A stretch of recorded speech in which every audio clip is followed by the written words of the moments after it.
Hello everybody and welcome to another Kerbal Space Program video. This is Raw and today we are doing weapons, and I'm going to again not really show you the weapons I make because, you know, what use is that. I'm going to show you how I make them and most importantly how I test them. So in order to test a weapon, what you would first need is a test stand, and that is what I have here today. Now, the reason for this specific design is I want it to be stable. I want it to have the cubic octac struts, which is where I normally mount weapons on, or normally everybody mounts weapons on. And, of course, I want to be able to fire from something steady, and also by raising and lowering the legs, aim it up and down depending on how I need, and depending on how it flies. The other thing you might notice is the hanger opens that way. The Sepratron that I mostly use, which is the front mounted one, is pointing backwards. There is a reason for that, and I will show you why very soon. So let's use this test stand and let's start. Let's make a weapon. So I guess we'll start with like a medium-sized rocket. I'm gonna start with our good old friend's little stack decoupler. A lot of weapons start with that little ring. Now the arrows are important to see what that means. So if you put the arrow in that way towards the test stand, that means that the decoupler is going to go with the rocket. If you put the arrow the other way, that means the decoupler is going to stay on the test stand and the rocket's going to go by itself. Just because I like it this way, I'm going to let it go with the rocket. So I'm going to want to make it pretty destructive, so I'm going to put in here your structural I-beam. Alright. And we're going to base this one on Sepratrons. This is a very similar design to the ones you've seen Veos use, and they're very effective. But I'm kind of want to show you guys how they work, or how to make them. So the first thing we're going to do is here in the front, here in the back, we're going to put the two Sepratrons that are going to power it. I'm going to angle them out a little bit so that the stream clears the coupler. Now this, I always do it here in the spaceplane hangar, but it's also easier if you do it in the VAB, because you can point this straight up, use symmetry and twist it, and it'll actually work. But what I'm going to do here is I'm going to angle these up on that side, and angle this one down on the other side. 2, 3, 4. And this should give us spin, which will adds power, but also adds accuracy. Now, of course, want everything to fire together, so let's do our staging. And of course, we want to save this something else so we don't mess up our test stand. So let's call this a medium rocket test. I'm gonna save that, and we're gonna put it on the runway. Now, why am I aiming this backwards? I'll show you why. Because of that. So that is our test target. That's just a little, well, that's a rover, it's not little, that I made. It has an empty orange tank on one side and armor plating target on the other. So once I know that I have a weapon that can blow up a regular tank pretty easily, and since it's mounted on these tank driving style wheels, I can just turn it around and fire at armor. It's very important when you do this to make your target drone, first of all, make it big. You don't want to make something that's hard to hit. You're trying to test impact and damage, not sit there and fire stuff all day and miss. The other thing is when you launch it, roll it straight out so that your weapons are lined up on it from, you know, the moment you put it out. Even though that doesn't look like it is. But we'll see. Then also make sure it's a little bit off the mound. If it's not a little bit off the mound, if it's right on it or still kind of on the mound of the runway, when you try to launch your test stand, it won't actually let you. It'll say that you want to recover the vehicle, and of course we don't. We want to shoot at it. So anyway, let's do this. Okay, so the test stand also has these legs. These not only add stability, but allow us to retract them so we can aim. So if this, for example, I notice that it fires low, I can do that and aim it down. Or if I notice that it tends to fire high, I can do that and point more towards the ground.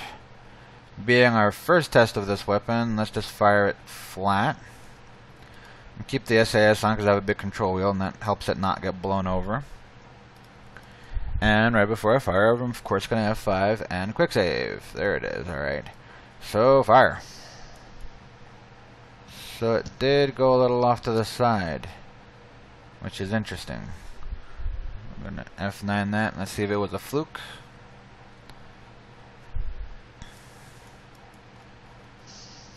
Nope, went exactly the same way.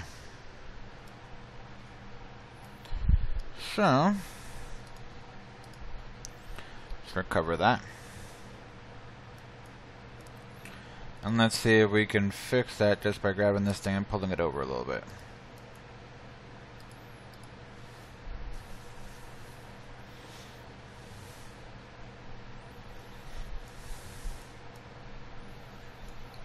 Looks better.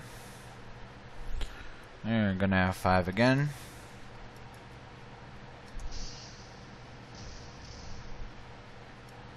Okay. So, I didn't destroy anything. Let's try that one more time.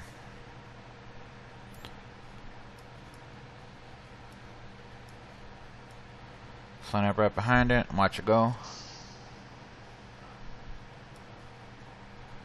That thing go through the armor plating? That's weird. Well, I still seem to be a little left of my target, which is the orange tank. So let's pick it up one more time, move it over just a little bit, save that, put it out there.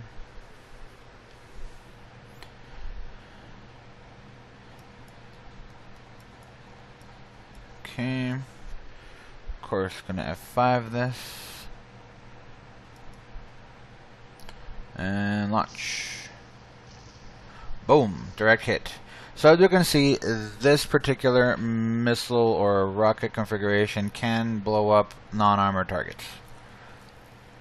We can actually check the effect of it. If you guys know, the bracket key will switch you to another thing. So if I bracket, I go to that.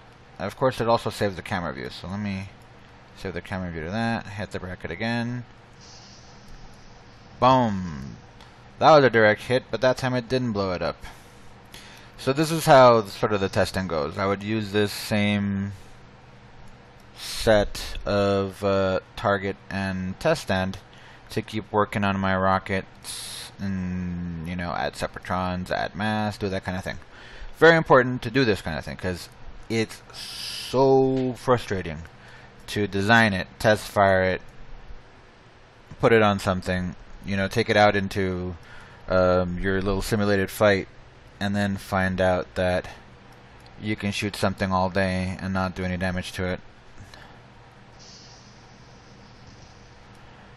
So I wonder how it blew up the first time, because it's not blowing up the second time. Alright. Now once, let's say we've found a successful, you know, weapon design and whatnot, it's often good to also put it on some kind of a mobile platform to see what kind of effect it has on something that's rolling. So for that, I've made a mobile test stand. It's very similar. It just has the same thing and has these feet to raise it up and down so we can aim and that kind of good stuff. And with this, we can test the effect of firing the weapon. What happens often at times when firing these weapons is they'll blow your tank over. I found that a lot when I was making weapons with the SRBs, that I'd fire these and they'd just blow my vehicle over. But anyway, that's the kind of technology I use to test weapons before I actually deploy them. Hope that was of some assistance.